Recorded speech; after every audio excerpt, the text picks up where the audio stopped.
Start करें फिर भाई, है ना, धीरे धीरे बढ़ते हैं आगे। फैक्चुअल पार्ट है आज का लिखवाने का थोड़ा सा, उसके बाद आंख के बारे में बताएंगे, अर्जुन की आंख कैसी थी, ठीक है। देखो यार, कंट्रोल एंड कोऑर्डिनेशन, आपका ब्रेन और आपका spinal cord, right, are the main central nervous system.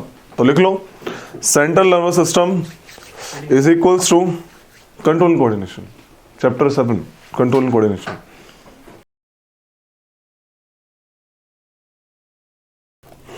लिख लो, central nervous system consist of, जो सेंट्रल नर्वस सिस्टम है आपका, central nervous system consist of brain and spinal cord.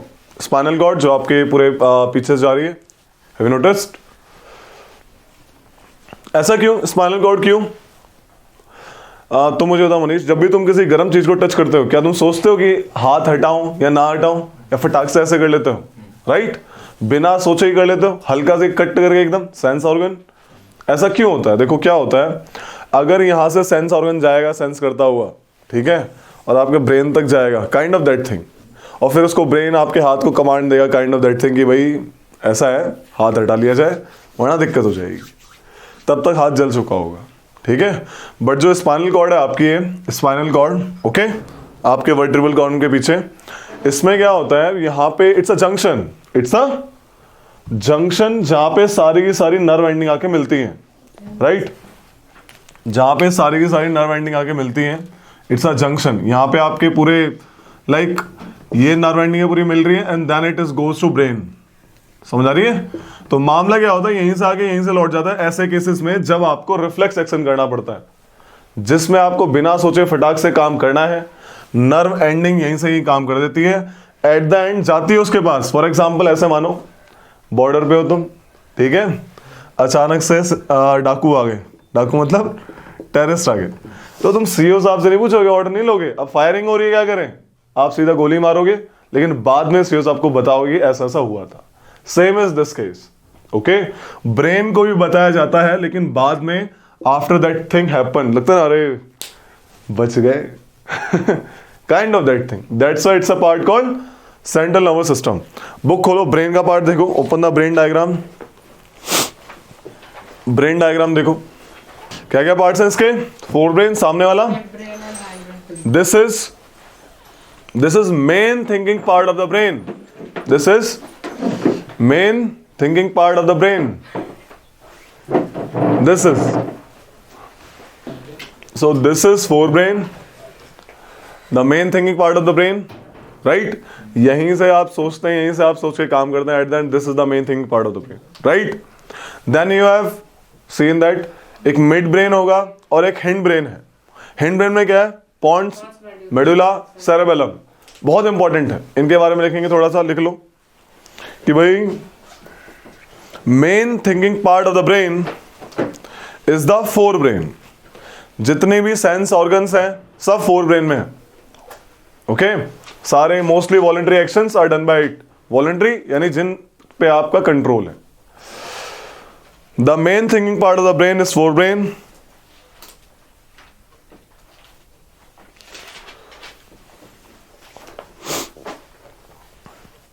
जब आप खाना खा रहे हैं, आप खाना खाते खाते लाइक बोला कि पेट भर गया, कैसे पता लगा, फोर ब्रेन ने सोचा। लिखो, sensation of feeling full,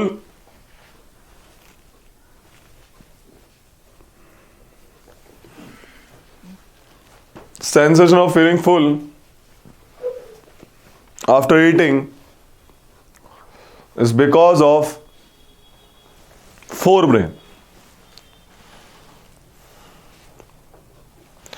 आपके जो इनवॉलंटरी एक्शंस हैं, इनवॉलंटरी एक्शन जिन पे आपका कंट्रोल नहीं है, उन्हें मेडुला कंट्रोल करता है। मेडुला दिख रहा है, इसको देखो, अनुराग को दिखाओ, मेडुला देखो कहां पे है, कहां पे है, किसका पार्ट है,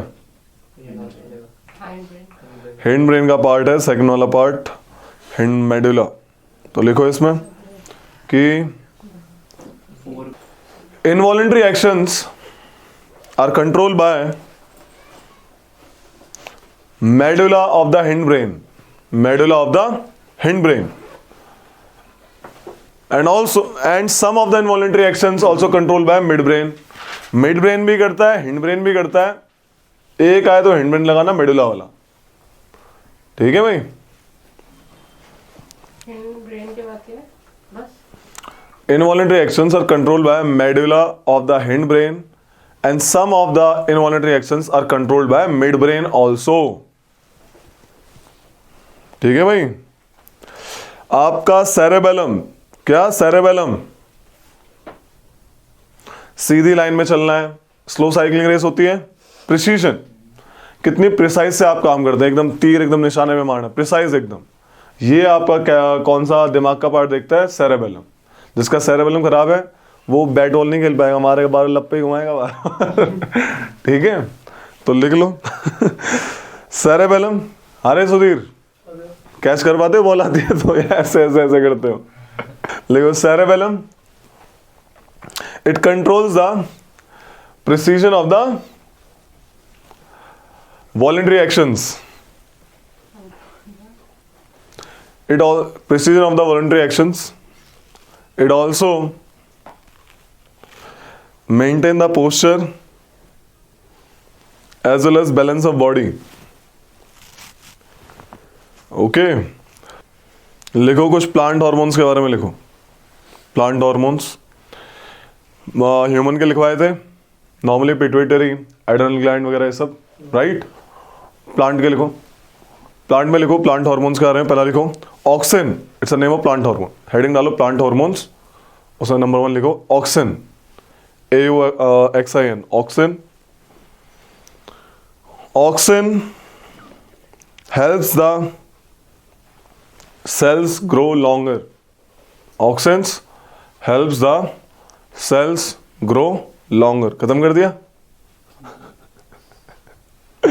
sales grow longer. Gibberellin, gibberellins second है। Gibberellins helps in stem growth. Auxin generally जो टिप जो शूट्स होती है ना, उनको लंबाई देने में, उनके सेल्स को लंबाई देने में काम आता है। गिबरलिन स्टेम की ग्रोथ के लिए काम आता है। Gibberellins helps in stem growth. Cytokinins, cytokinins helps in cell division. अब प्लांट की एक टाइम के बाद ग्रोथ रुकती भी है, देखा होगा, सूख जाता है, राइट। सो लिखो abscisic acid, abscisic acid is responsible for inhibition of growth of plants, inhibition of growth of plants, also wilting of leaves, सिकुड़ जाना, right, of growth of plant as well as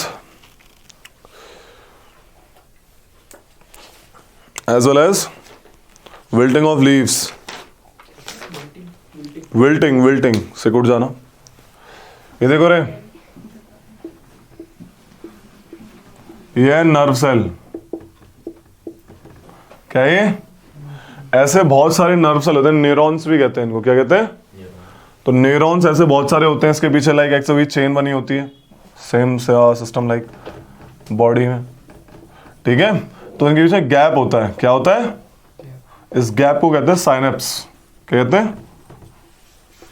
synapse. Synapse is the gap between two neurons. लिख लो, synapse is the gap between two neurons. Brain का छोटा वाला part basically neuron, जो आपके nerve cell होते हैं ना, nerve cells basically they are neurons. जैसे किडनी की बेसिक यूनिट क्या थी? नेफ्रॉन। और आपकी एक और थी, और कौन सी थी?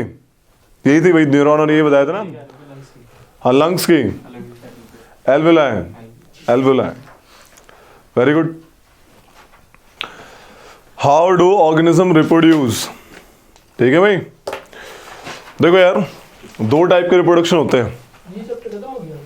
और क्या था इसमें? साइनेप्स की बस गैप है। क्या होता है देखो, यहां से केमिकल रिएक्शन आता है, समझ में आ रही है?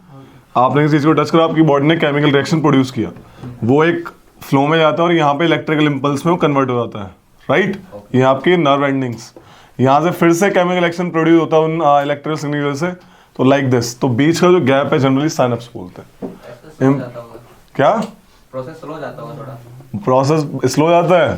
तुम किसी चीज की गर्म चीज टच करते हो, क्या करते हो, आधा घंटा वेट करते हो हटाने के लिए हाथ? गैप नहीं होना चाहिए ना, मतलब कनेक्टेड होना चाहिए। बहुत सारे सेल्स हैं। वो साइनेप्स इज बेसिकली गैप जहाँ पे ये मामला अलग अलग होता है, इलेक्ट्रिकल और केमिकल सिग्नल वाला मामला एक्सचेंज होता है। इतना इसका सिग्निफिकेंस है। ठीक है, आपका रिप्रोडक्शन भाई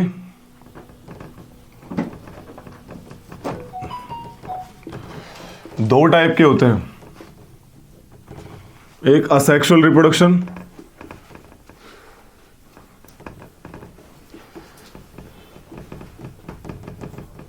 ठीक है, एक सेक्सुअल रिप्रोडक्शन। तो सिंगल पेरेंट कैसे कर देंगे भाई? बहुत बर्डिंग होती है। Single parent involve, right? There is no need of mixing of male and female gametes, only single parent can be there to produce their new young ones, right?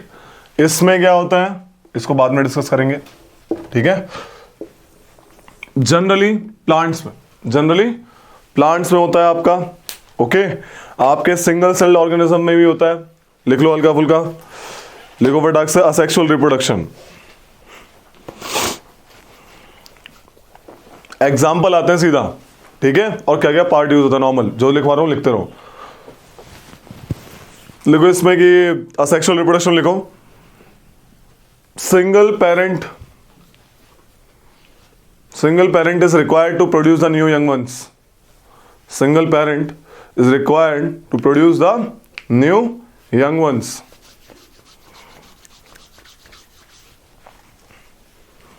Right? तो number 1 लिखो fission. क्या? Fission होते हैं दो type के, एक binary fission जिसमें दो में टूट जाए, एक बाइनरी फिजन जिसमें कोई भी ऑर्गेनिज्म दो पार्ट्स में टूट जाए, जैसे अमीबा। देखा रहा अमीबा? देखो amoeba is like pond water, देखना, और वहां पे अमीबा मिलेगा तुमको। अमीबा क्या करता है,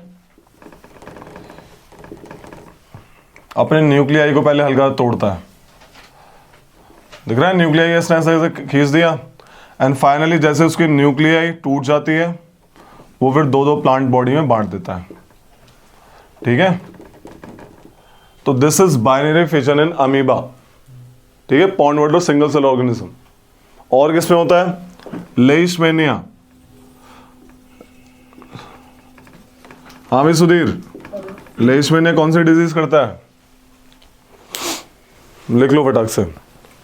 फिजन नंबर 1 बाइनरी फिजन में पहला वर्ड बाइनरी फिजन किसमें होता है? Amoeba and leishmania. ये काला असर करते हैं। Very good. सेकंड लेगो मल्टीपल फिजन, एक पेरेंट बहुत सारे पार्ट्स में टूट जाए, multiple fission. Amoeba leishmania, LEISHMANIA। Leishmania is the क्या bacteria, protozoa which causes the kala azar. ये नहीं लिखवाया था, ये पढ़ना चाहिए था तुमको। ये मेरे को परसों न्यूज़ पे आई थी इसकी।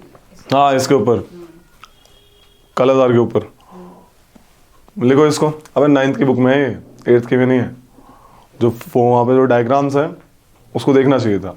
वहाँ पे मैंने क्यों छोड़ दिया, क्योंकि 2-3 चीज़ छोड़ी है उसमें, क्योंकि 8th में डिजीज लिखवा दी थी मैंने, ठीक है? तो जो 2-3 अलग अलग डिजीज हैं 9th की बुक पढ़ो, खुद भी पढ़ो, खुद भी पढ़ो। लिखो चलो। 1 इज क्या बोला मैंने? बाइनरी फिजन में पहला है अमीबा, सेकंड इज लेइशमेनिया। एक होता है मल्टीपल फिजन में नंबर 1 में लिखो प्लास्मोडियम। डायग्राम देखो, ओपन द बुक, ये देखो, दिख रहे हैं? बहुत सारे पार्ट्स में टूट जाएंगे, मल्टीपल फिजन, राइट?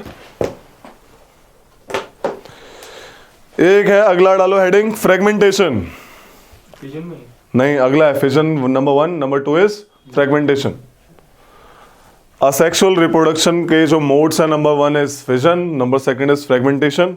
फ्रेगमेंटेशन होता है भाई, आपने देखा होगा स्पायरोगैरा में, देखो हैपेंस इन स्पायरोगैरा। गांव में तुमने देखा है वो स्पायरोगैरा जो ट्यूबवेल होता है, उसके नीचे ग्रीन ग्रीन एल्गी टाइप होती है, स्पायरोगैरा। वो क्या करती है, फ्रेगमेंटेशन टूटती रहती है।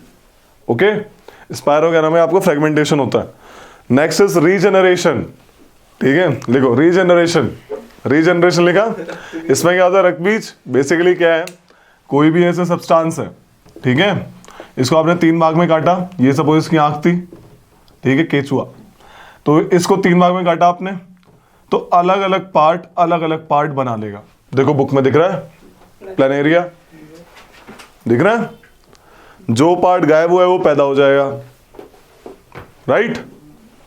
तो रीजनरेशन, मर ही नहीं सकता, बताओ, कहीं से भी काट दो दोबारा रीजनरेट हो जाए, ठीक है।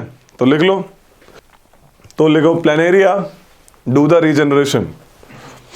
ओके,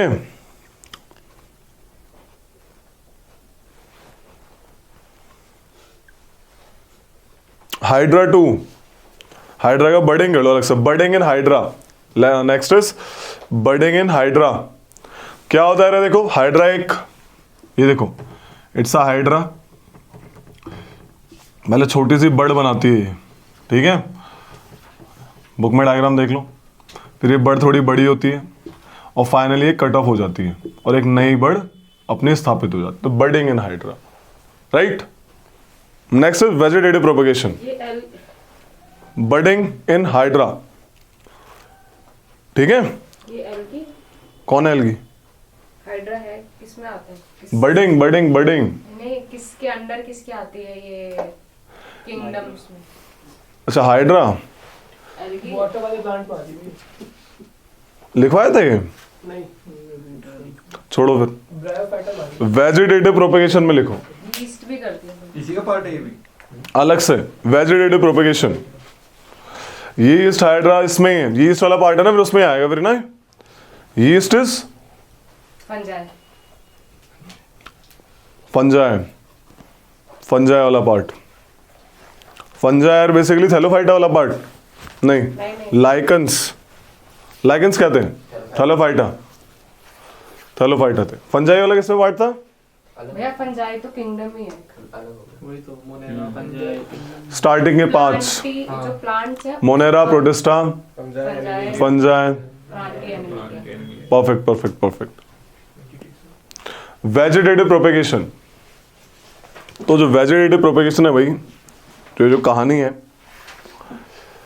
हमारे किसानों के लिए बड़ी इंपॉर्टेंट है, ठीक है। आप देखते होंगे बिना बीज के कोई वैसा आलू उगाते हुए देखे हो, आलू की आइज लाइक पोटैटो आइज काटते हैं, फटाक से लगा देते हैं। रोज को कभी उगाते हुए देखा है? रोज की एक टहनी ला, जिसमें पत्ती हो, गाड़ दो, रोज उग जाएगा।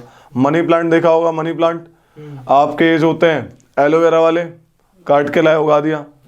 गन्ना, शुगर केन, ठीक है, बनानास, ऑरेंज, तो ये जो प्लांट्स हैं इनमें बिना बीज के आप इनको उगा सकते हो।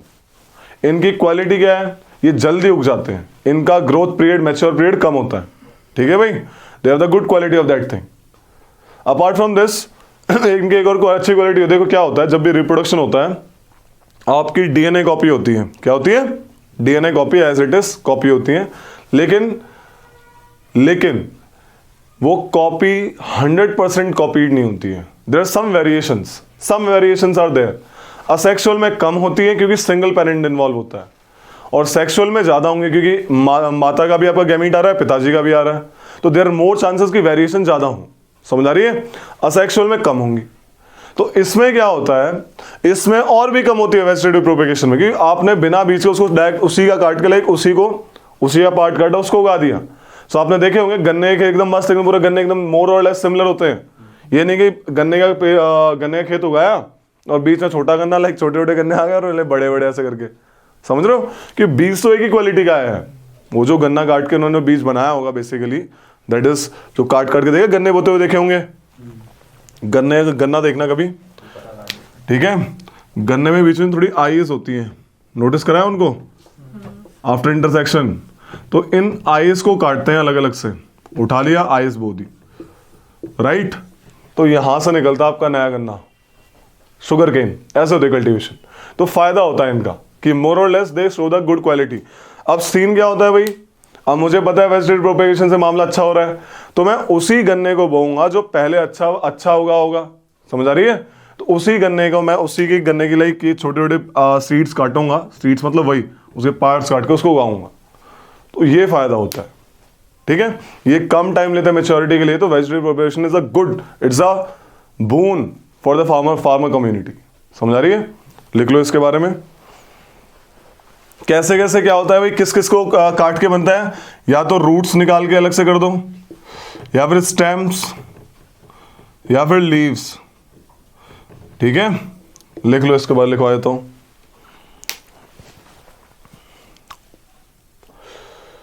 वेजिटेटिव प्रोपेगेशन लिखो, parts like root, stem and leaves develop into new plants under appropriate conditions.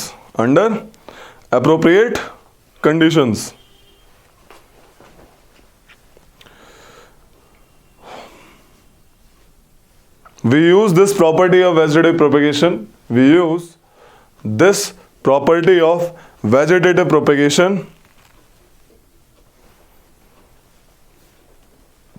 for growing many plants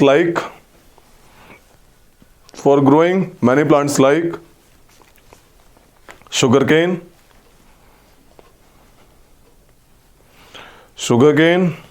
roses, आ गया, grapes, banana, अबे grapes तो खा लो, banana, orange, jasmine,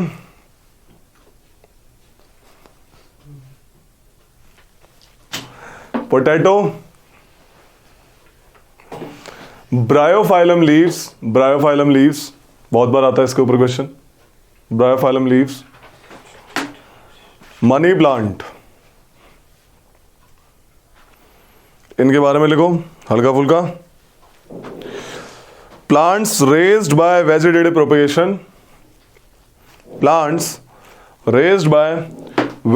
propagation can bear flower fruits earlier than those produced from the seeds. Plants produced by vegetative propagation can bear flower and fruits earlier than those of produced by the seeds. और quality क्या बताई थी मैंने, genetically similar होते हैं ये लोग, लिख लो, than those produced by the seeds. तुम्हारी जैकेट उतार लूंगा मैं, समझ आ रही है?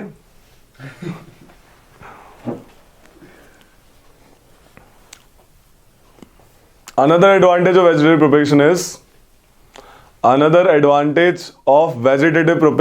is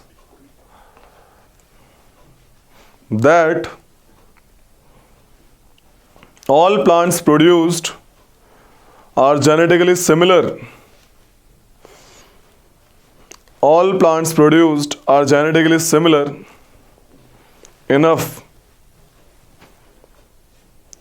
to the parent plant. Parent मतलब जिसको काट के आपने बोया है. All plants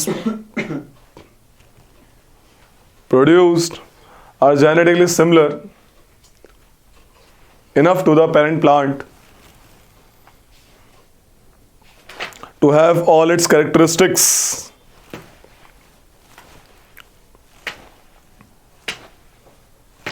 Lastly, go spore formation. Next, spore formation. ये राइजोपस में होता है, बस इतना इसमें इतना लिख लो. Spore formation occurs in rhizopus. अब एक डायग्राम बना लो. सेक्सुअल रिप्रोडक्शन हेडिंग डालेंगे. सेक्सुअल रिप्रोडक्शन वो होता है भाई जिसमें मेल एंड फीमेल गैमीट दोनों, राइजोपस जिसमें मेल एंड फीमेल गैमीट दोनों रिक्वायर्ड होते हैं. अब दोनों रिक्वायर्ड हैं तो दो अमाउंट ऑफ जेनेटिक मटेरियल आ रहा है, तो चांसेस ऑफ वेरिएशन ज्यादा होती है. तुमने देखा होगा आपके भाई बहन सिमिलर होते हैं शक्ल में, थोड़ा माँ बाप के, लेकिन कॉपीड नहीं होते, एकदम डिट्टो, राइट. वेरिएशन कैसे बढ़ती जाती है, जैसे जैसे एंसेस्ट्री डिफरेंट होती जाती है. लाइक आपने देखा होगा आपके जो दद्दू हैं है ना। ये आपके ग्रैंडफादर, ग्रैंडमदर, इनसे निकले आपके पापा, चलो बीच वाले बनाते हैं, पापा, आपके ताऊ, आपके चाचा, राइट। ये दोनों, ये तीनों एक, अरे बुआ ही बना देते हैं, बुआ बुआ बुआ, ठीक है। ये लोग ज्यादा सिमिलर होंगे आपस में, होंगे नहीं होंगे। अब इनसे निकले सुधीर, पापा ये रहे, मम्मी, इनसे निकला सुधीर, सुधीर की 2 बड़ी बहन है, नहीं एक, भाई बहन दोनों बड़े। अच्छा दोनों बड़े, सबसे बड़े भैया है ना, हाँ भाई। भैया बहन, सॉरी माफी नहीं मिलेगी, ठीक है। सुधीर चाचा है, सुधीर, हाँ भी। उन्हें इतने बच्चे हैं, मतलब दोनों के दो चाचा। 2 चाचा हैं, हाँ ठीक है। तो यहाँ पे होना था, अरे दोनों के 2 हैं, एक एक ही ले लो यार। दोनों के एक ठीक, अरे ठीक ठीक थोड़ी लगाना है। तो जो सिमिलरिटी सुधीर और उसकी बहन और भाई में होगी, वो सिमिलरिटी थोड़ी सी कम इधर होगी। जैसे जैसे और कजन्स बढ़ते जाएंगे लाइक, तो उतना ही गैप आता जाएगा। सो जैसे जैसे एंसेस्ट्री आगे आती जाएगी, आपके वेरिएशंस बढ़ते जाएंगे, कहने का मतलब ये, ठीक है रे। तो ये कहानी है, डायग्राम बना रहा हूं। फ्लावर, एंजियोस्पर्म्स क्या होते हैं, are called flowering plants. Flowering plants. Example, Ipomoea, Ipomen, Phyllopedilum. पेप, लीडोफिलम, राइट। तो बेसिकली बताते हैं इसके बारे में, पहले बना लो इसको हल्का सा ना, फिर बात करते हैं।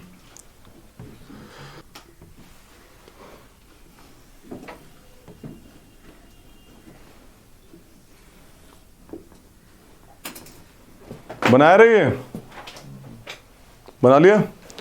क्या होता है देखो यार, प्लांट्स में सेक्सुअल रिप्रोडक्शन कैसे होता है। प्लांट्स में आपके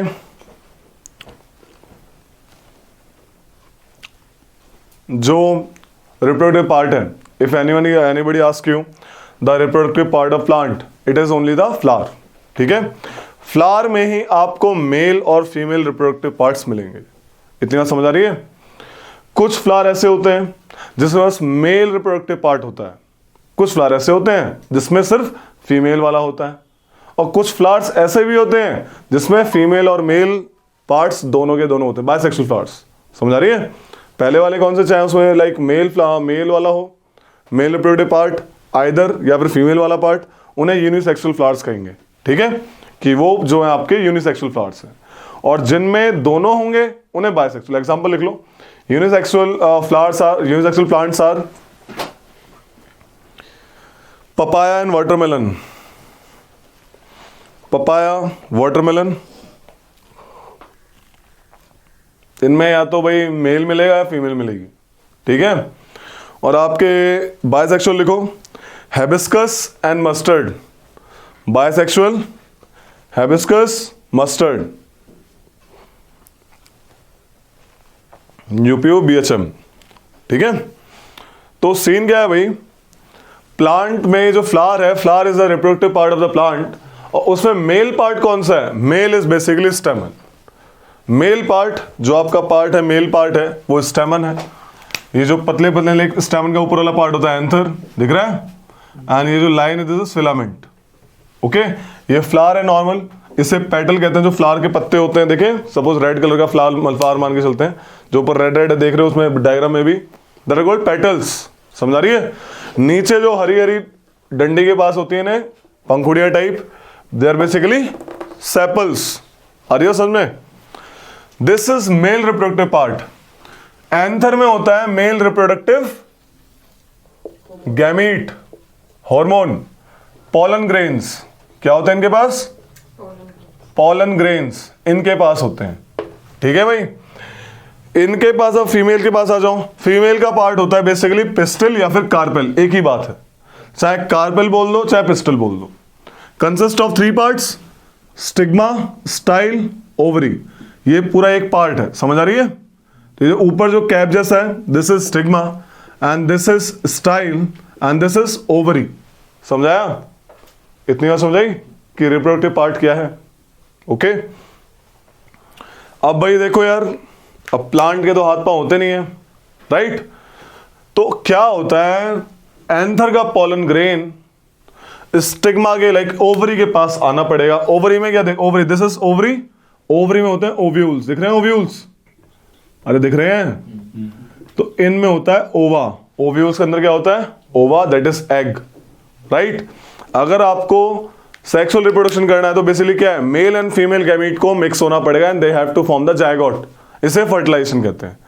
क्या क्या बोला मैंने, meeting of male and female gamete to produce the fuse to form the zygote. जब मेल और फीमेल गैमीट मिलते हैं क्या बनाते हैं, जायगोट, है ना? सुना होगा ना हल्का फुल्का ये जायगोट। और जायगोट जब बनाते हैं भाई साहब, ये इस प्रोसेस को कहते हैं फर्टिलाइजेशन। क्या कहते हैं कि फर्टिलाइजेशन होगी भाई, फर्टिलाइजेशन कहते हैं। Fertilization what, the process of fusion of male and female gamete to form the zygote. इतनी बात समझ आई? अब ये फर्टिलाइजेशन होगी कैसे, कैसे आएगा पॉलन ग्रेन ओवरी के पास? यहां पे मदद करते हैं आपके इंसेक्ट्स, विंड्स, समझ आ रही है? विंड्स, इंसेक्ट, बटरफ्लाइज, ये बीज, ये मदद करते हैं। एक मधुमक्खी आई, एंथर में बैठी, बोला मजा नहीं आया, उठ के ये जगह स्टिग्मा में बैठ गई। समझ आई? आ रही है, समझ नहीं आ रही है?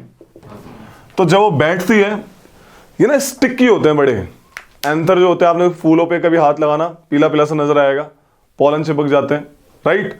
सो स्टिकी होते हैं। तो बटरफ्लाई को पता भी नहीं लगता कि मैं ये इतना बढ़िया काम कर रही हूं, इनका मतलब ये ताकत बढ़ा रही हूं, बट द सीन इज, ये चिपक जाते हैं। और जैसे ही वो वाला वही सेम बटरफ्लाई किसी प्लांट के फ्लावर के स्टिग्मा में बैठेगी, वो पॉलन ट्रांसफर कर देगी, प्रोसेस फिर शुरू हो जाता है। अब इसे बोलते हैं पॉलिनेशन। क्या बोलते हैं? Transfer, transfer of male gamete, transfer of pollen grain from the anther to stigma. क्या है? Transfer of pollen grain from the anther to stigma is called pollination. Pollination दो टाइप की होती है। पॉलिनेशन कितने टाइप की? एक सेल्फ और एक क्रॉस्ड। Self, crossed. देखो भाई, मैंने बताया था एक अभी स्टार्टिंग में लिखा है यूनिसेक्सुअल, बाइसेक्सुअल। जब सेम ही प्लांट के अंदर पॉलिनेशन हो जाए उसे क्या बोलेंगे? सेमी प्लांट हो, सेमी फ्लावर, सेम ही फ्लावर। एक प्लांट है, ठीक है, उसमें बहुत सारे फ्लावर्स हैं, है ना? तो अगर एक ही फ्लावर के अंदर उसी का एंथर से निकल के पॉलन ग्रेन कहां पे गिर जाए?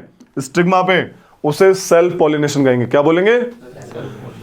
क्रॉस में क्या होता है, चाहे प्लांट सेम हो लेकिन अगर फ्लावर बदल गया, चाहे उसी प्लांट का या फिर दूसरे प्लांट का, समझ आ रही है? फ्लावर बदल गया मतलब क्रॉस पॉलिनेशन होगी, चाहे वो फ्लावर दोनों सेम प्लांट के क्यों ना हो। समझ आ रही इतनी सी बात? क्रॉस पॉलिनेशन, फ्लावर बदल जाएगा, ठीक है? तो सेल्फ पॉलिनेशन बाइसेक्सुअल फ्लावर्स में होगी नॉर्मली, पता लग रहा है साफ साफ, है ना? जिसमें एंथर स्टिग्मा दोनों प्रेजेंट होंगे, है ना? तो दिस इज पॉलिनेशन। समझ आया? पॉलिनेशन एक हल्का सा। सो this is happens in plants. अब क्या होता है, अगली कहानी क्या है? जैसे ही पॉलन यहां पे लैंड कर गया, जैसे ही पॉलन यहां पे लैंड कर गया, ठीक है, पॉलन ग्रेन यहां पे आ गया भाई, तो एक ट्यूब बनाता है। देखो डायग्राम में, देखो अपनी बुक में दिख रहा होगा, ये ट्यूब बनाना शुरू करता है, दिख रहा है? तो ट्यूब जाता है, इसे कहते हैं पॉलन ट्यूब, एंड वो ओवरी में जाके अटैच हो जाता है। ओवरी में जाके अटैच हुआ और इसके अंदर से जो पॉलन ग्रेन का जो एकदम पॉलन ट्यूब निकला है, इसके अंदर पॉलन ग्रेन आता है, ठीक है? देख रहे हो, आ रहा है? अबे डायग्राम में देखो, दिख रहा है? तो पॉलन ग्रेन आके, मेल रिप्रोडक्टिव गैमेट आके फाइनली यहां पे ओव्यूल में जाके ओवा में मिल जाता है और फर्टिलाइजेशन करता है, ठीक है? फर्टिलाइजेशन हो गई, जायगोट बन गया। अब जायगोट बनते बनते डिवाइड होता है, एम्ब्रियो वगैरह बनाता है, और भी डिवाइड होगा, बड़ा बनता है। फाइनली क्या होता है, एक टाइम बाद एंड प्रोडक्ट बता रहा हूं क्या हो रहा है।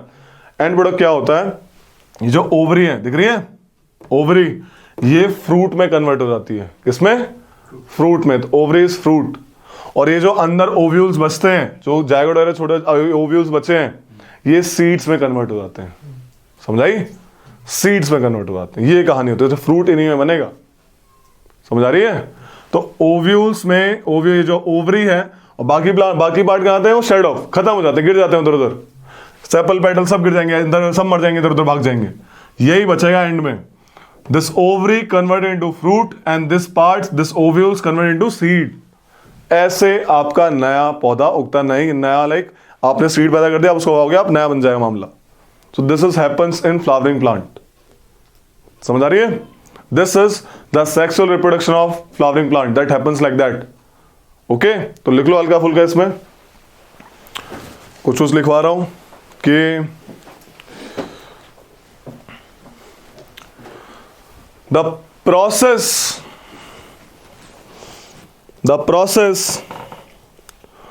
of transfer of pollen grain to stigma is called pollination. It occurs through wind, water and animals. It occurs through wind, water and animals. ठीक है? If pollination occurs in same flower, it is called self-pollination. If pollination occurs in same flower, it is called self-pollination. If pollination occurs in different flower, it is called cross-pollination. The process of mating of male gamete, that is pollen grain, the process of mating of male gamete, that is pollen grain, to the female gamete, that is ova or egg, to the female gamete, that is called ova or egg, is called fertilization. Is called fertilization, which leads to formation of zygote. Which leads to formation of zygote. Note करके लिख लो, zygote is a single cell. बहुत बार question आता है, zygote is a single cell organism. ठीक है भाई, fertilisation बता दिया, लिख लो भाई। After fertilisation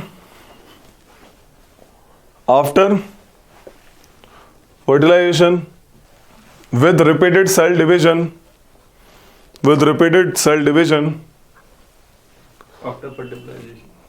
After fertilization and with repeated cell division, finally ovary develops into fruits,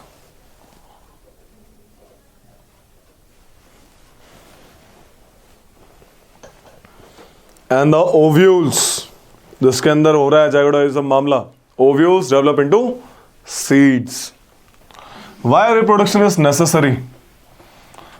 मर थोड़ी जाएंगे इसके बिना, सांस नहीं लेंगे तो मर जाएंगे, पानी नहीं पिएंगे तो मर जाएंगे। Reproduction in humans, reproduction in humans. हाँ भाई, प्लांट में मेल जर्म सेल कौन प्रोड्यूस करता है? पोलन, हाँ, एंथर प्रोड्यूस करता है। ठीक है, पॉलन ग्रेन्स। कहानी समझाते हैं, लिखो फीमेल रिप्रोडक्टिव ऑर्गन्स, लिखो फीमेल रिप्रोडक्टिव पार्ट्स, लिखो ह्यूमंस में female reproductive parts,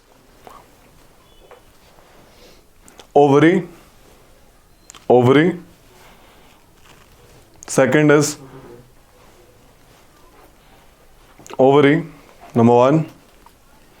Second is oviduct या फिर fallopian tube, oviduct या फिर fallopian tube. uterus,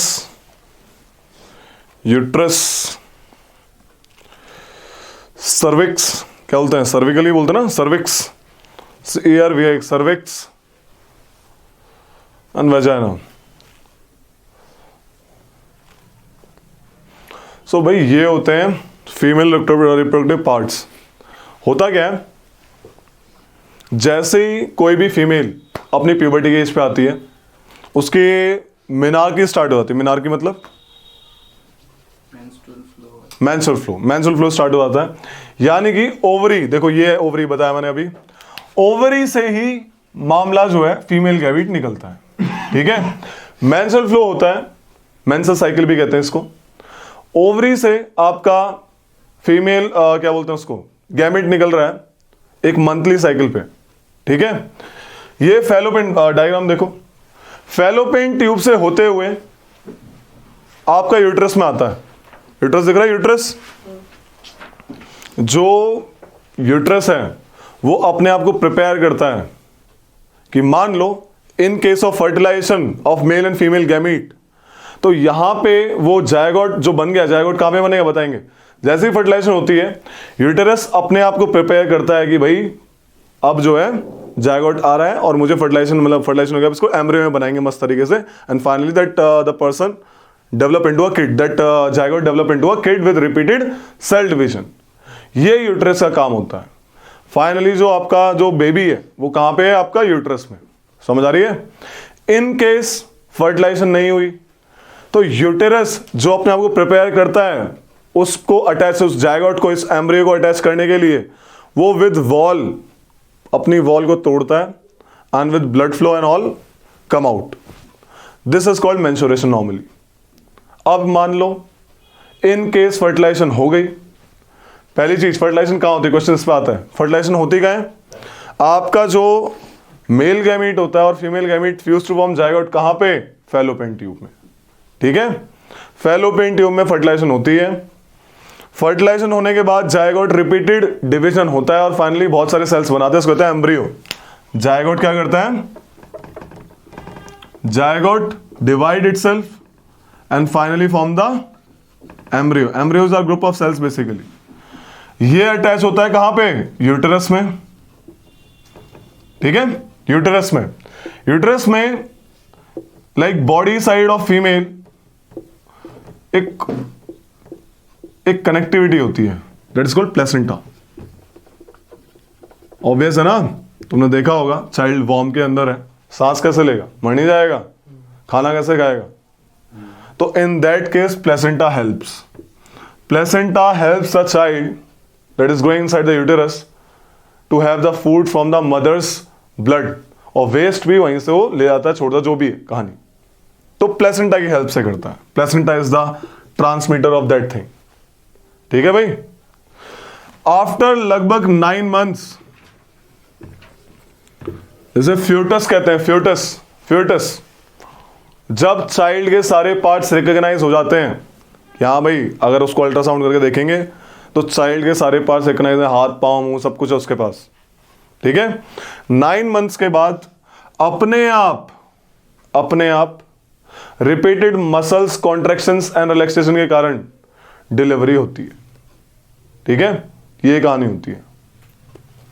तो this is all about this one. क्या बोलते हैं उसको, क्या बोलते हैं, ह्यूमन रिप्रोडक्शन। ठीक है, फर्टिलाइजेशन नहीं हुई, मेंस्ट्रुएशन होगा, फर्टिलाइजेशन होगी तो मेंस्ट्रुएशन नहीं होगा। तब क्या होगा मामला, that zygote will develop to form the embryo and embryo will finally develops into a baby। अब आता है कहानी कि जो बेबी का बर्थ है, द चाइल्ड किस पे डिपेंड होता है, मेल पे फीमेल पे। सबको ही कहानी पता होगा है। वी हैव, कहते हैं 23 पेयर्स ऑफ क्रोमोसोम्स हमारे पास। कितने हैं, 23 पेयर्स, यानी एक के दो, बेसिकली 46 हो गए, है ना। तो 44 तो सेम टू सेम होते हैं, लेकिन ये जो 45 एंड 46 वाला ये जो एक पेयर है बेसिकली वो अलग अलग होता है। फीमेल में जैसे 45 और 46, समझ आ रहा है, 45 46 ये दोनों सेम होते हैं, दैट इज फीमेल। और मेल में ये मामला अलग होता है, 45 46 मेल। ठीक है भाई, समझ आ रही कहानी। Male is XY and female is XX। End में 46 क्रोमोसोम समझ आए। तो जब भी फीमेल से एग आएगा वो हमेशा कैसा आएगा, X क्रोमोसोम का आएगा।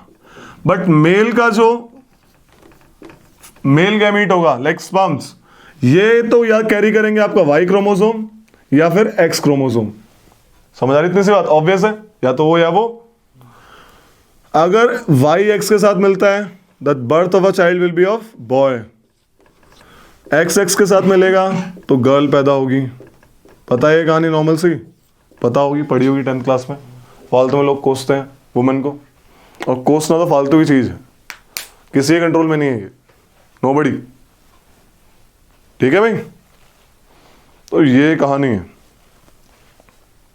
लिखो फटाक से इसको भी कि ovary produce the female gamete, ovary produces the female gamete, ovary produces the female gamete that is egg। जब कोई छोटी बच्ची पैदा होती है, बचपन से उसके ओवरी में बहुत सारे एग होते हैं, बहुत सारे, इमेच्योर। बट जैसे वो प्यूबर्टी एज पे आती है, one of the ovaries release करना शुरू कर देती है उस एग को। एक छोटी बच्चे के अंदर बहुत सारे इमेच्योर एग होते हैं। ओके, क्या लिखवाया? That is egg. ओवा और एग। ठीक है, कौन प्रोड्यूस कर रहा है? Ovaries, right. मेनोपॉज, मेनार्की पहले लिखवा रखा है ना, मेंस्ट्रुअल फ्लो ये सब लिखवा रखा है। इसमें लिखो fertilization occurs in fallopian tube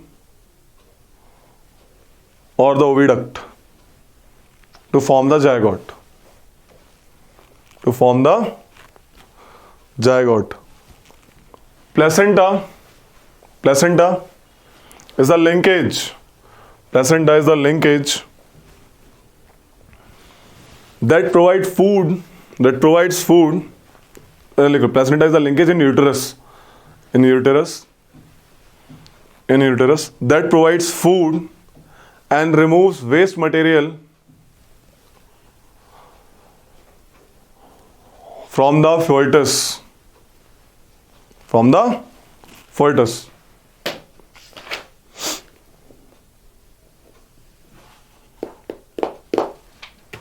ठीक है भाई, मेल रिप्रोडक्टिव पार्ट भी लिख लो, और उससे इसमें लाइक इंपॉर्टेंट है नहीं।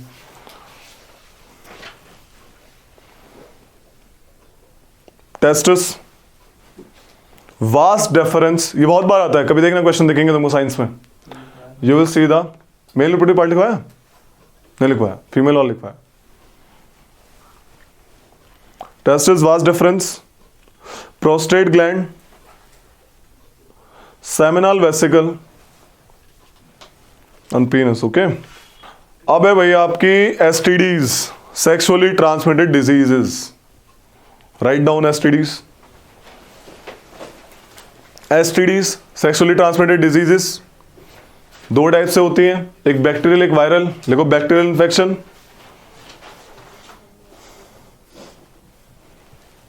Gonorrhoea and syphilis, gonorrhoea and syphilis, GONORRHOEA, gonorrhoea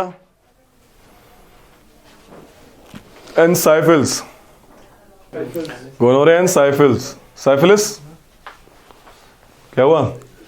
SYPHILLIS, SYPHILIS, syphilis. Bacterial दोनों। वायरल लिखो warts and AIDS, HIV AIDS and वार्ट्स।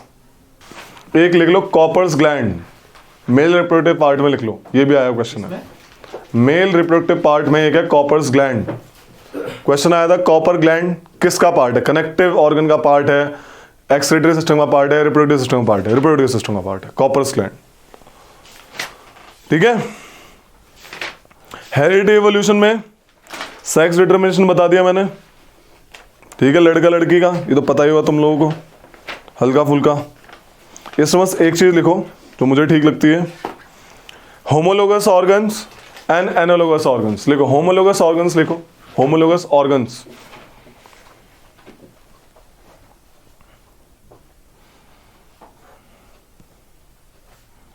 लिखो homologous organs have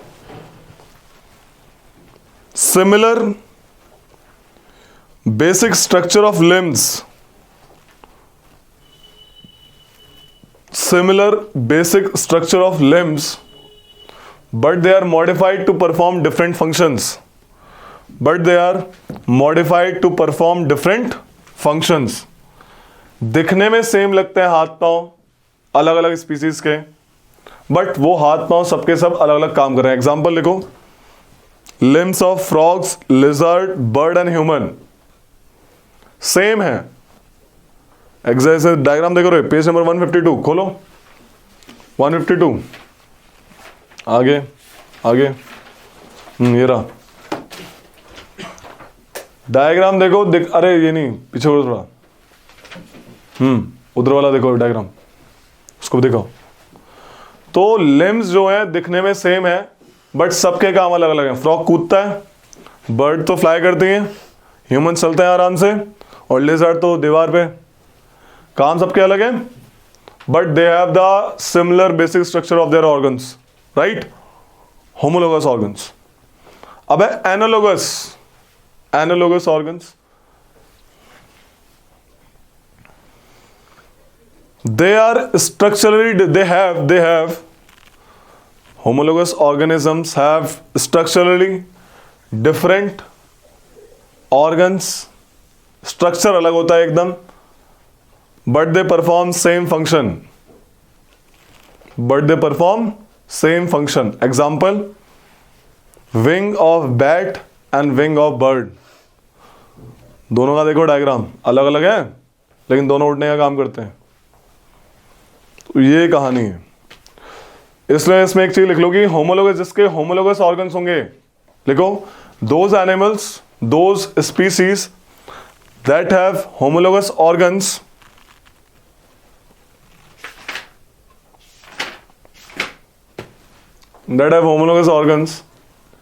have common ancestry in the past. have kind of common, उनकी ज्यादा commonness होगी analogous वालों से. have common ancestry in the past. क्योंकि structure same है, वो तो बस टाइम के साथ मामला अलग अलग हो गया. स्ट्रक्चर तो सेम है, तो इसलिए. अगला है चैप्टर लाइट, रिफ्लेक्शन, रिफ्रैक्शन. इससे क्वेश्चन आते हैं लाइट से. आई वाले पार्ट से क्वेश्चन आते हैं. ये जो फिजिक्स के 2 चैप्टर है इस बुक में, लाइट एंड आईज, ठीक है, बहुत इंपॉर्टेंट है. लाइट से क्वेश्चन मिलेंगे, इसके बारे में करवाते हैं. देखो, और इसमें लाइट के बारे में जो डील कर रहे हैं, इसमें डील कर रहे हैं लोग spherical surface of mirror and lenses से. ठीक है, चम्मच देखिए, चम्मच तो जो कर्व्ड होती है, तो अंदर वाला पार्ट कॉनकेव मिरर है. ठीक है, कॉनकेव मिरर, और बाहर वाला पार्ट क्या है, कॉन्वेक्स लेंस. तुमने सुना होगा रियल इन्वर्टेड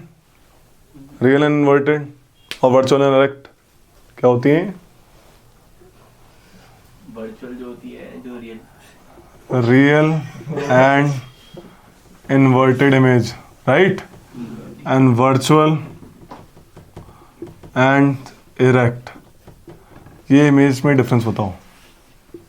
ठीक है, क्या होता है, देखो मैंने ये जो इमेज बनी है, दिख रही है, बन रही है, ऑब्जेक्ट ऐसे था लेकिन उल्टा हो गया, दिख रहा है, और मिरर है ये तो, लेकिन मिरर के आगे बन रही है, पीछे थोड़ी बन रही है.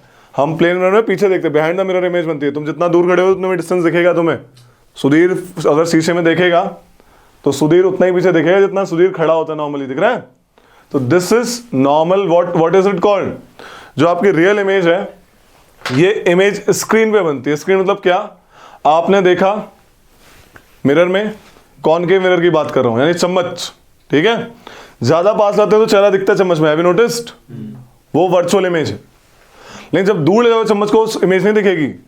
इमेज को देखना है तो आप स्क्रीन में देखोगे, स्क्रीन खड़ी करोगे एक, और ठीक से लाइट आएंगी तो इमेज तुम्हें दिखेगी कहीं in between centre and focus, और जो कि उल्टी होगी. आप अगर यहाँ पे स्क्रीन रखते हो, इस बीच में आपने कोई स्क्रीन मतलब कोई पेपर लगा दिया सपोज ना, तो पेपर पे आपको इसकी इमेज दिखेगी उल्टी. इसको यहां से हटा दो वरना लाइट कैसे आएगी उसके पास. ठीक है, तो you will have that image. आई बात समझ में? स्क्रीन मतलब आ गई? ये होता है रियल। इन्वर्टेड मतलब उल्टी। समझ आ गई? दिख रही है? उल्टी इमेज है, सीधी होती तो ऐसी ऐसी बनती जैसे एरो की तरफ। आ रही हो समझ में? तो this is real image. Concave mirror mostly real image बनाता है, but in some cases virtual भी बनाता है, जो आपको सीधी इमेज दिखेगी। ठीक है? वर्चुअल मतलब क्या है? वर्चुअल यानी आपको मिरर के पीछे इमेज दिखेगी, जो आपका प्लेन मिरर वर्चुअल इमेज बना रहा है। आपने शीशे में देखा अपना चेहरा, आपको चेहरा मिरर के अंदर देखा, अंदर, बिहाइंड द मिरर, इसको बिहाइंड द मिरर भी कहते हैं नॉर्मल। ठीक है? तो मिरर के अंदर दिख रहा है, वर्चुअल इमेज है। अरे हो समझे? कोई स्क्रीन नहीं लगानी पड़ेगी यहाँ पे शीशा और वहां पे कोई एक प्रोजेक्टर लगा रहे हो आप, नो नो। इरेक्ट मतलब जैसे हो आप वैसे ही दिखोगे, सीधे खड़े हो सीधे दिखोगे, ऐसे नहीं ऐसे उल्टे दिख रहे हैं, नो। इरेक्ट, जिस साइड से खड़े हो उसी साइड दिखेगी आपकी normal, kind of that thing. समझ आया रे? Virtual, erect and real inverted. ठीक है? एक मिरर की बस खास बात बता रहा हूं, देखो क्या होता है। ये स्फेरिकल मिरर होते हैं, थोड़े टिल्टेड दिख रहे हैं, स्फेरिकल टिल्टेड है। दो टाइप के हो गए, कॉनकेव एंड कॉन्वेक्स। कॉनकेव मतलब जो आपका साइनी सरफेस पीछे हो, यानी आप यहां से देखोगे चेहरा, चम्मच का अंदर वाला पार्ट, राइट।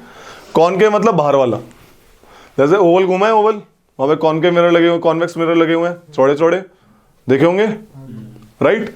सो ये कहानी, इनमें कुछ कुछ चीजें होती हैं। फॉर एग्जाम्पल एक होता है सेंटर, क्योंकि ये स्फेरिकल मिरर है, क्योंकि ये ऑब्वियस है ना, इसका कहीं ना कहीं ऐसे मामला होगा।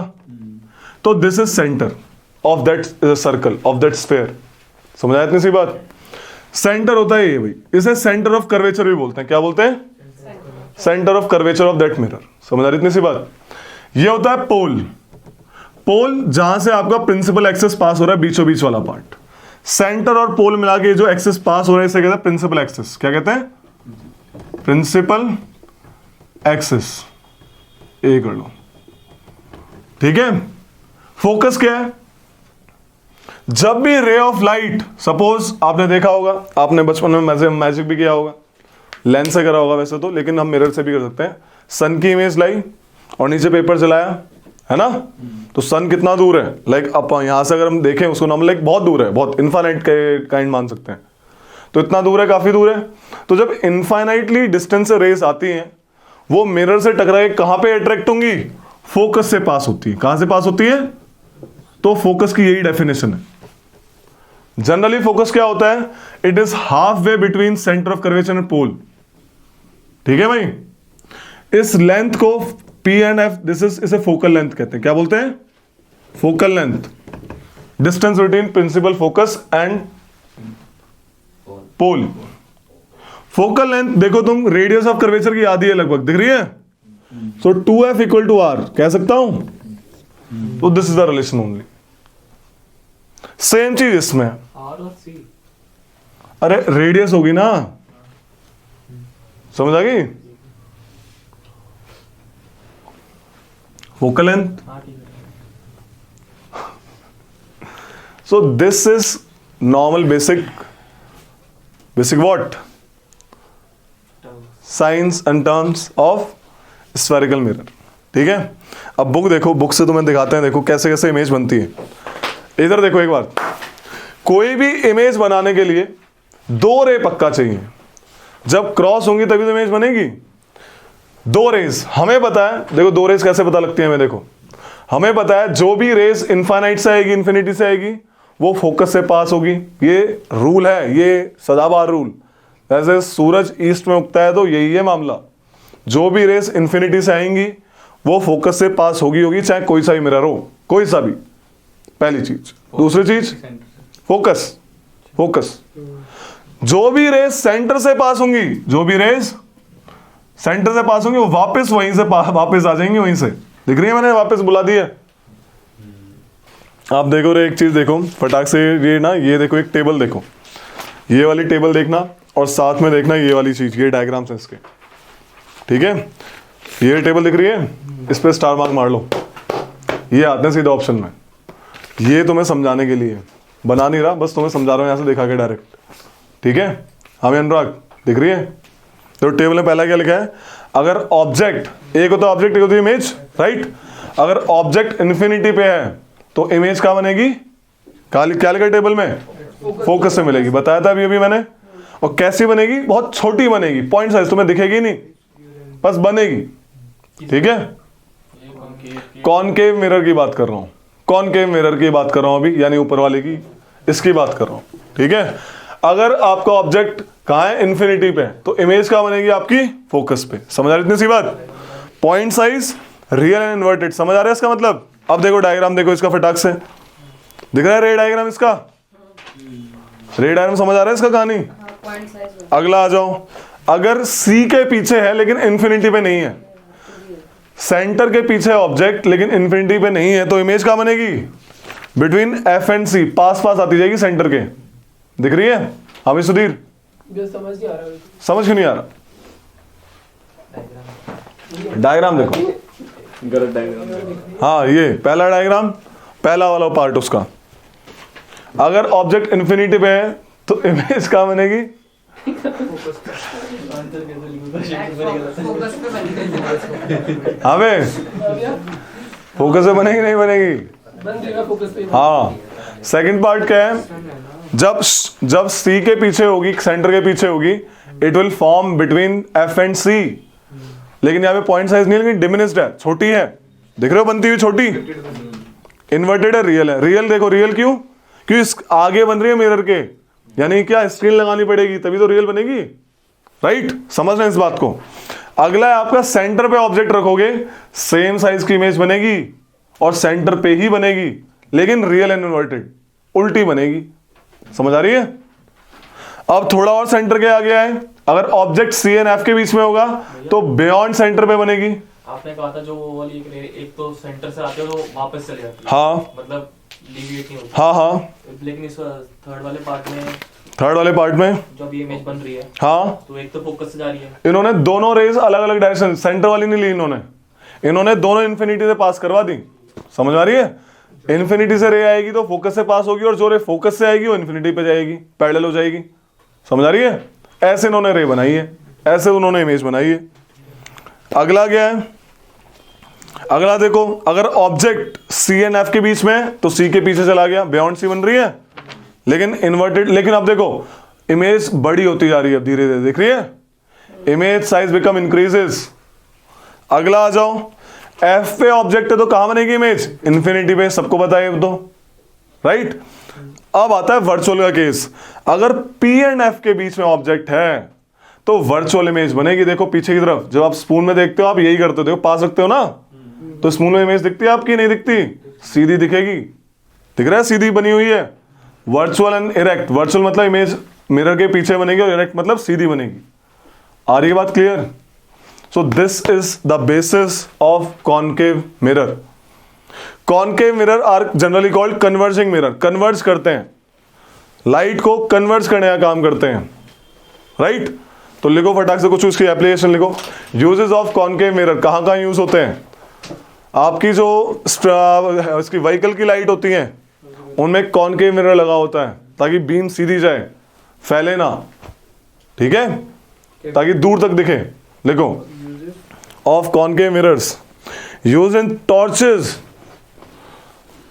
टॉर्च जो सीधी सीधी देखते होगे, आर्यमान की तलवार, टॉर्च वाली, आर्यमान देखा था, ट्यूबलाइट ले घूमता था। ठीक है, टॉर्चेस, सर्च लाइट, बीएसएफ वगैरह के पास सर्च लाइट होती है। अब इनको दूर तक की इमेज चाहिए तो कॉनकेव मिरर लगा के घूमते हैं लोग टॉर्च में, ना कि अपने साथ। ठीक है, एंड व्हीकल्स हेडलाइट,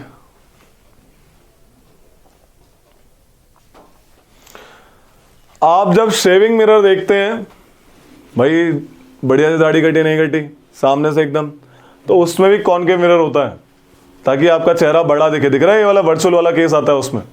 लिखो, use in shaving mirrors to see larger image of the face. समझ आ रही है कहानी? डेंटिस्ट के पास जाते हो, दांत की बड़ी इमेज देखने के लिए कौन सा मिरर यूज करता है? Concave mirror. वो जो डालता है ना वो एकदम वैसी गोल सा छोटा, हाँ वही। ठीक है, लिखो, dentist also uses concave mirror मैंने बताया कन्वर्जिंग मिरर है कि बहुत सारी रे एक साथ आ रही है 101 डायरेक्शन में भेजने के लिए, है ना, एक डायरेक्शन में। तो सोलर में भी, सोलर फर्नेसेस में भी यूज करते हैं ताकि सनलाइट अलग अलग डायरेक्शन से आके सीधा एक जगह पे जाए। याद है इन्फिनिटी से आई तो कहां पे जाएगी सारी, फोकस पे, राइट। लिख लो इसको, यूज्ड इन सोलर फर्नेसेस, ठीक है। कॉन्वेक्स मिरर का लिखो, देखो कॉन्वेक्स मिरर डाइवर्जिंग होते हैं जनरली, दे आर डाइवर्जिंग। इनमें दो ही डायग्राम है, अगर इन्फिनिटी का मामला बनेगा तो फोकस से बनेगा, तो बता ही दिया था मैंने, चाहे कोई भी मिरर हो, राइट। लेकिन दोनों ही केसेस में, कॉन्वेक्स मिरर में हर केस में भैया वर्चुअल एंड डायरेक्ट इमेज ही बनेगी। दिख रही है साफ साफ, समझ आ रहा है वर्चुअल डायरेक्ट का मतलब अब? हाँ भाई 11वीं में आ गए अभी तक क्या बताया था। ठीक है, लिखो कॉन्वेक्स मिरर का यूजेस क्या होता है। देखो यार, कॉन्वेक्स मिरर जो होते हैं ना, इनका फील्ड व्यू वाइड होता है, ओके। वर्चुअल डायरेक्ट तो आपका मिरर भी दिखाता है, प्लेन मिरर, लेकिन जनरली व्हीकल्स में कॉन्वेक्स मिरर क्यों यूज करते हैं, पीछे की गाड़ी देखने के लिए, राइट। तो सीन क्या होता है, इनका फील्ड व्यू वाइड होता है। एक बार में अगर वहां पे आप अपना प्लेन मिरर लगाओगे तो कम गाड़ी दिखेंगी और सेम साइज की दिखेंगी। इसमें जनरली जो गाड़ियां होती है फील्ड व्यू ज्यादा, छोटी छोटी गाड़ियां दिखती है नॉर्मली, ठीक है। और वर्चुअल डायरेक्ट तो दिखती है, मस्त बात तो ये है। तो काइंड ऑफ दैट थिंग, इसलिए हम यूज करते हैं इसको फील्ड व्यू वाइड होने की वजह से, ताकि एक बार में ड्राइवर को पता लग जाए कि भाई इतना सारा पीछे ट्रैफिक है, जल्दी निकल लो यहाँ से वरना फंस जाएंगे। तो लिखो यूजेस, लिखो use as rear view mirror in vehicles.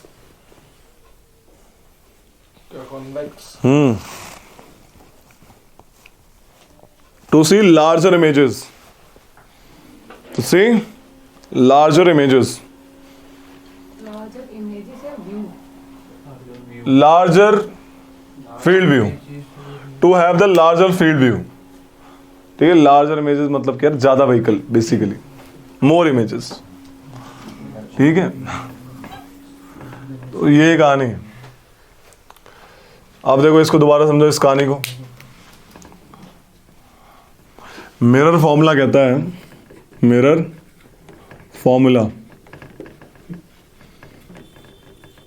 क्या कहता है, 1/v plus 1/u equals to 1/f।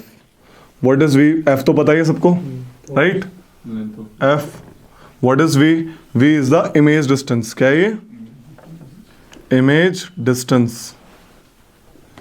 कौन सा होगा? ये वाला होगा ना, इमेज ये है, राइट और नॉट। और u इज ऑब्जेक्ट डिस्टेंस। ये क्या है इसका? u। f पता ही है, this is mirror formula. Simple सी कहानी, कुछ नहीं है इसमें। एक होता है मैग्निफिकेशन, कि भाई ऑब्जेक्ट की हाइट घटी या बढ़ी, कितनी टाइम्स में घटी, कितने टाइम से बढ़ी। तो ऑब्वियस है, ऑब्जेक्ट की हाइट से इमेज की हाइट को डिवाइड कर देंगे, यानी h upon h dash. This is object height ऊपर वाली, राइट। तो जनरली ऑब्जेक्ट हाइट की और जो इसका रेशियो आता है वो आता है -v/u। This is magnification. Magnification minus आने का कारण ये होता है, कुछ कार्टेशियन रूल्स होते हैं। देखो, अगर आप इसको ऐसे मानते हैं, एक्स एक्सेस ऐसे करके मानते हैं, राइट। लेफ्ट में सारे डिस्टेंस हमेशा नेगेटिव में लिए जाते हैं, सब नेगेटिव में। ऊपर लेंगे तो ये जो ऑब्जेक्ट की हाइट आएगी h, ये पॉजिटिव में ली जाएगी। और नीचे, अरे सुन लो, ये इमेज है यहाँ पे, बता। अच्छा ये वाली, ओके। तो नीचे जो मामला है ये नेगेटिव में आएगा, ठीक है। दिस इज इमेज की हाइट, समझा रही है। तो इन कार्टेशियन रूल को देखते हुए हम इसको मामला क्या लेते हैं कि इमेज हाइट अपॉन, ऊपर इमेज की हाइट है ना रे, बस ठीक है, और नीचे ऑब्जेक्ट की। तो इसलिए माइनस आ जाता है, क्योंकि इनमें माइनस प्लस वाला सीन हो जाता है। नीचे जाएंगे तो माइनस में लेंगे, ऊपर जाएंगे तो पॉजिटिव लेंगे, वही जैसा अपना जो अपना ग्राफ होता है, राइट। एक्स एंड वाई, ये वाले पॉजिटिव होते हैं, ये वाले माइनस होते हैं। हाँ भाई, मैथ्स होता है ऐसे ही, तो इसलिए माइनस आता है, ओके।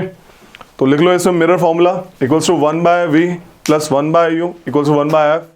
लिखा, v is the image distance, u is the object distance, f is the focal length, okay. Magnification लिखो, magnification m is equals to, तो मैग्निफिकेशन लिखो। गुस्सा दिखा रहे हो क्या? माइनस की डिस्टेंस है।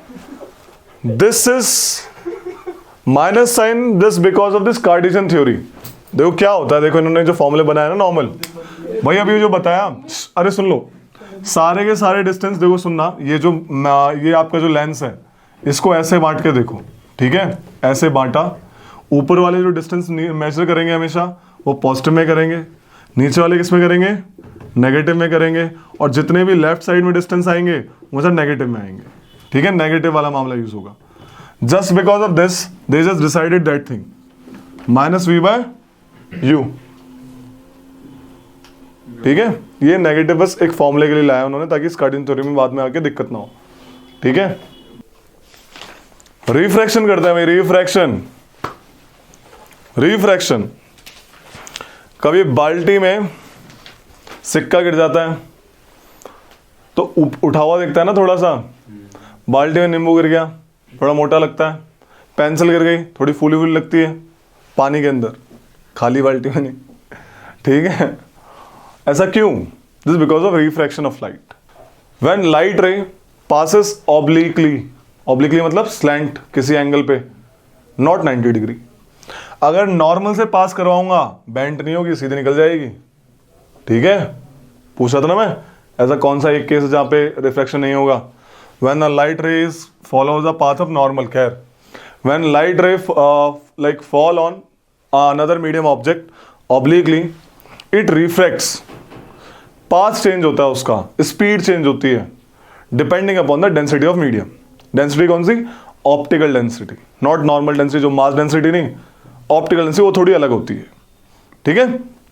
तो change करती है path because of change in speed, ठीक है।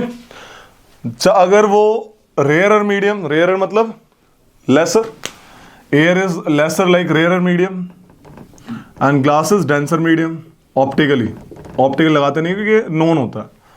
तो भैया लाइट रे नॉर्मल दिख रही, नॉर्मल, तो इसके पास बेंड हो जाती है, दिख रही है, पास में हो गई, हैव यू नोटिस्ड? और जब डेंसर से एयर में जाती है, दिख रहा है एंगल बड़ा हो गया, तो away from normal. When light rays enter from rarer to denser medium, it bends towards the normal, पास में जाती है, हो गई पास में। And when light ray coming going from denser to rare medium, it goes away from the normal. एक और बात, अगर मैं इसको सीधा खींचता तो ये दोनों पैरेलल हो जाती हैं, दिख रही हैं, ये भी कहानी होती है, ओके। इससे कहते हैं इंसिडेंट रे, जो आपने इंसिडेंट करी, मारी टॉर्च, इससे कहते हैं रिफ्रैक्टेड, यानी इसने पाथ चेंज कर लिया, रिफ्रैक्टेड। इसे कहते हैं इमर्जेंट रे, जो निकल गई, इमर्जेंट रे। सिंपल सी बात समझ आई, रिफ्रैक्शन है क्या? When there is a change in medium of a light, then right ray definitely changes the path because of change in speed. Speed of light सबसे ज्यादा किसमें होती है? वैक्यूम में, 3 × 10⁸ मीटर पर सेकंड, राइट। और सबसे कम किसमें होगी? सॉलिड मटेरियल में, जैसे ग्लासेस, डायमंड, डायमंड में सबसे कम होती है कि उसमें गोल्ड नहीं होता, ठीक है, सही लोग हैं यार। तो kind of that thing, okay. समझ आया रिफ्रैक्शन क्या है? Refraction at the end. हाँ जी भैया, यही तो बोल रहा था मैं भैया। हाँ, लेजर लाइट है, किसी पानी की बोतल में मारते हैं, उसको पास कर जाते हैं, तो वो थोड़ी रिफ्लेक्ट होती है। हल्की सी होती है, हल्की सी होती है, तुम्हें लगे या नहीं होती, लेकिन होती है। कोई भी लाइट हो रिफ्लेक्ट होगी, अनटिल अनलेस अगर वो नॉर्मल पे नहीं गिर रही है, तो इसको याद रखना, अच्छा कॉन्सेप्ट है, ठीक है। अपार्ट फ्रॉम दिस यही कहानी है, ठीक है। मीडियम चेंज होगा तो लाइट की स्पीड चेंज होगी, ओके। मीडियम क्या है? हर एक बॉडी का अलग अलग रिफ्रैक्टिव इंडेक्स होता है। एयर रेयर क्यों है? कि उसका रिफ्रैक्टिव इंडेक्स कम है। हाँ भाई, छीन लूं एप्पल का फोन? नहीं भैया, वो मेरा सैमसंग का है, ले लेता हूं मैं। भाई वेब बीम में होना था तो डेड ना भैया, ठीक है। तो ग्लास का रिफ्रैक्टिव इंडेक्स, रिफ्लेक्ट करने वाला इंडेक्स ज्यादा है, एयर का कम है। समझ आ गई इतनी सी बात? ये क्वेश्चन आता है कि लाइट की स्पीड सबसे ज्यादा किसमें होती है? वैक्यूम में, ठीक है। तो ये कहानी सुन लो भाई ध्यान से। This is refraction. समझ आया रिफ्रैक्शन क्या कहानी है? तो लिख लो हल्का सा,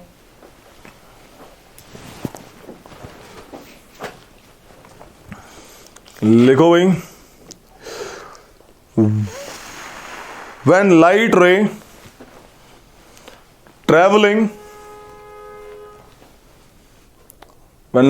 traveling obliquely, समझाया वर्ड obliquely क्यों यूज किया है? one medium to another, the direction of propagation of light in the second medium change हो जाती है। Light The direction of the propagation of light in the second medium changes. This phenomena is known as refraction of light. Direction बदल जाती है, ठीक है? Speed भी बदलती है भाई, ये भी लिख लेना साथ में, या फिर अलग से थोड़ी और कहानी लिखो इसमें कि is known as refraction of light. इसमें लिखो when light ray enters from rarer to denser medium, when light ray enters from rarer to denser medium, it bent towards the normal.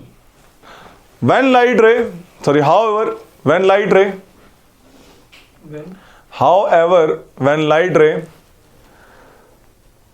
travels from denser to rarer medium,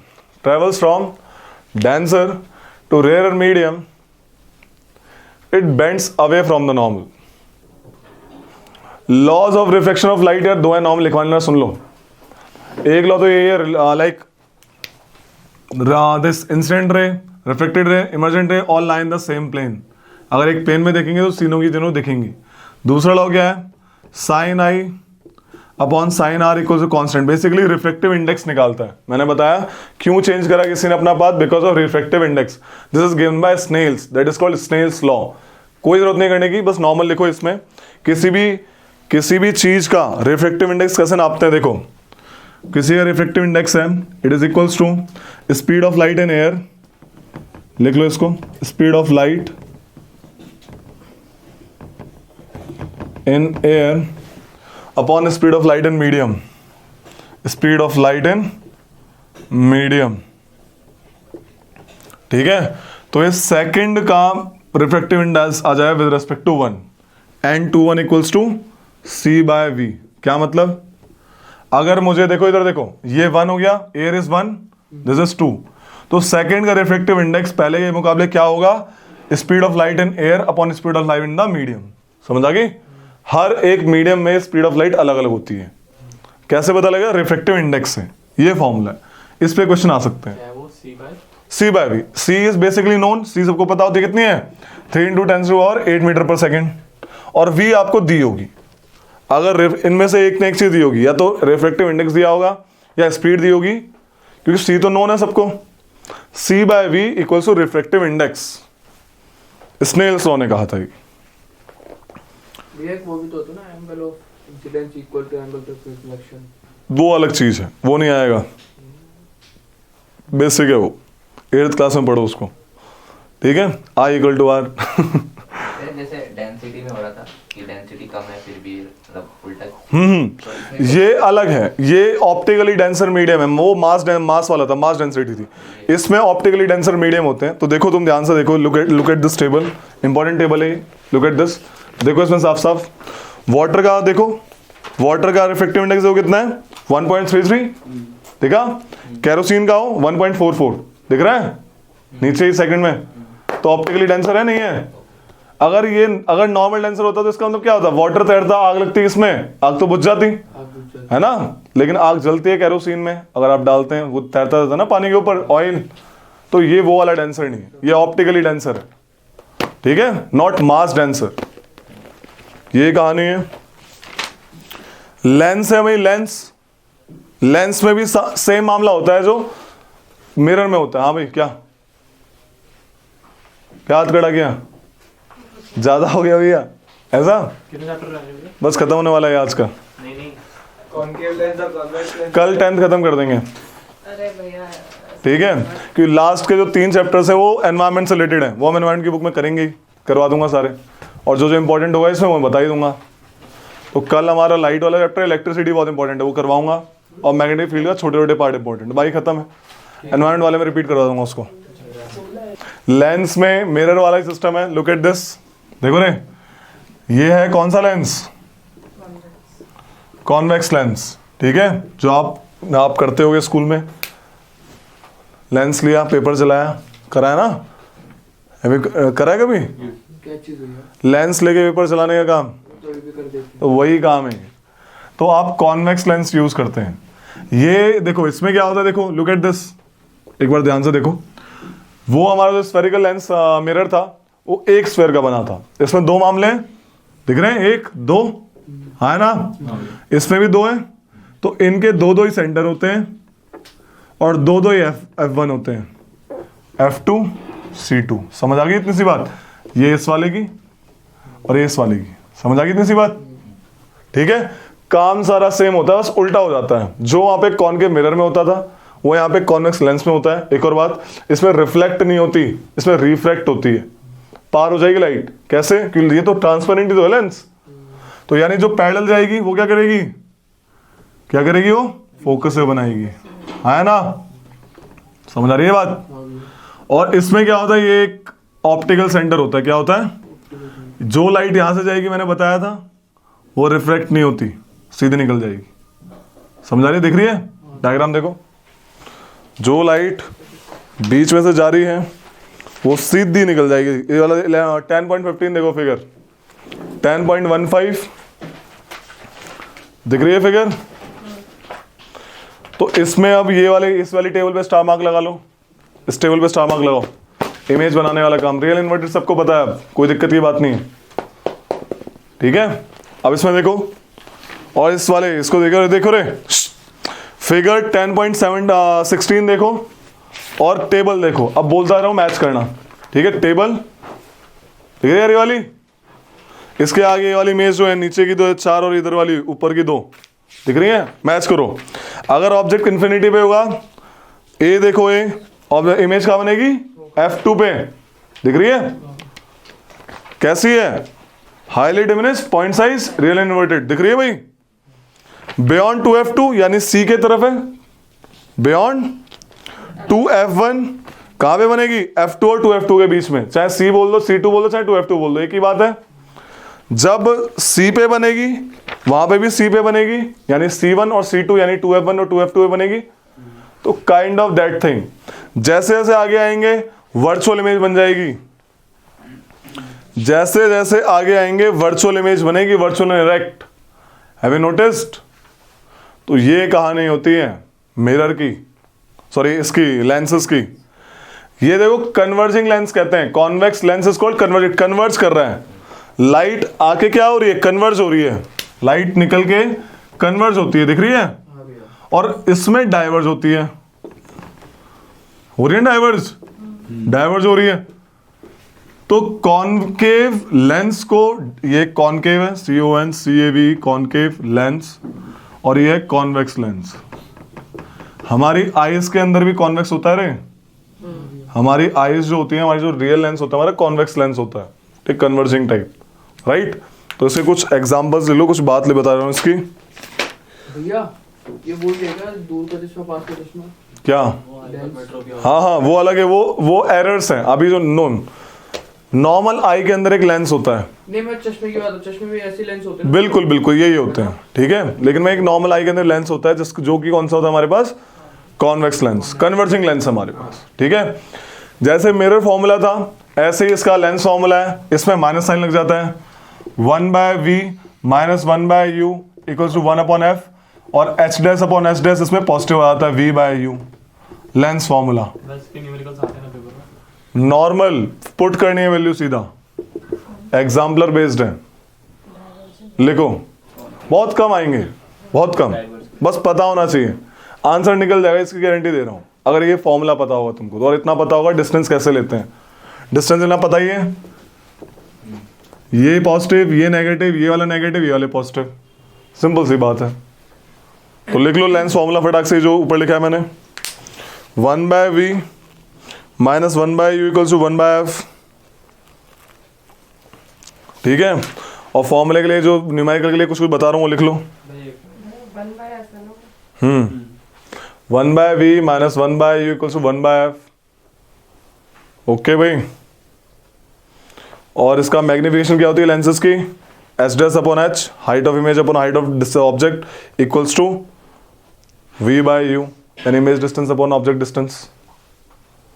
ठीक है भाई. Height of image, ऊपर image नीचे object.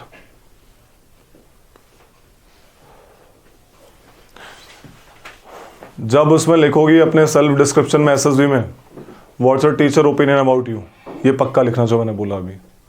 अच्छा impression जाएगा officer पे. ये teacher ऐसे बोल रहा है, लेकिन कोचिंग का नाम मत लिखना. ट्यूशन टीचर बोल देना. ठीक है, kind of that thing.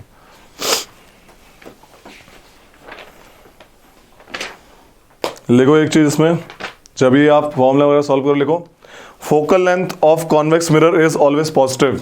Is always positive. जब भी फॉर्मूला में पुट करोगे क्या करोगे रे? पॉजिटिव लोगे. हाँ भाई, क्या नाम है? कॉनकेव लेंस की नेगेटिव. कहते हैं ना दूर का नहीं दिखता इनको, तो पॉइंट -1.5 खराब है, -2.5 खराब है, ऐसे बोलता है ना कोई भी. तो कॉनकेव लेंस यूज कर रहे हैं, जैसे मैं यूज कर रहा हूँ. आई एम मायोपिया, मुझे दूर का ब्लर दिखता है. जिस एज में हम लोग, इस एज में जनरली लोगों को मायोपिया होता है, दूर का ही थोड़ा कम दिखता है. कॉनकेव का नेगेटिव. Mirror formula. पावर का हाँ अभी आ रहे. ये हो गया रे. अब आएगा पावर ऑफ लेंस. क्या? अब आएगा पावर ऑफ लेंस की पावर. कितने पावर का लेंस लगाओगे आप? देखो क्या होता है, देखो रे इधर. Power is basically 1/f. Power क्या होती है? 1/, फोकल लेंथ. किसी भी लेंस की पावर निकालने क्या होगा? 1/f. और पावर की यूनिट डायोप्टर्स. कब? डायोप्टर. कब? जब फोकल लेंथ मीटर्स में होगी. क्या होगी? मीटर में होगी. किसी ने आके चेक करवाई कभी डॉक्टर से? कल ही करवाई थी, कल. तो बहुत सारे लेंस लगा के देखता है वो कि बेटा आप सही दिख रहा है, आप सही दिख रहा है, आप सही दिख रहा है. राइट? करता है ना वो. ऐसा इसलिए करता है कि ताकि आपका एड ऑन करके करेक्ट पावर निकाल दे वो, है ना. तो जब भी बहुत सारे लेंस लाइन में होते हैं तो पावर ऐड हो जाती है. P1 plus P2 plus P3 equals to total P. समझ आ गई? तो पावर बहुत सारी दी होंगी. बोलेगा क्वेश्चन में कि पावर क्या होगी, एवरेज टोटल पावर कितनी होगी, तो ऐसे ऐड करोगे, सीधा ऐड कर दोगे. कोई डिवाइड नहीं, कोई मल्टीप्लाई नहीं, सीधा ऐड. ओके. तो ये कहानी है. डायोप्टर कब है? जब फोकल लेंथ मीटर्स में है. ठीक है. एक चीज लिख लो,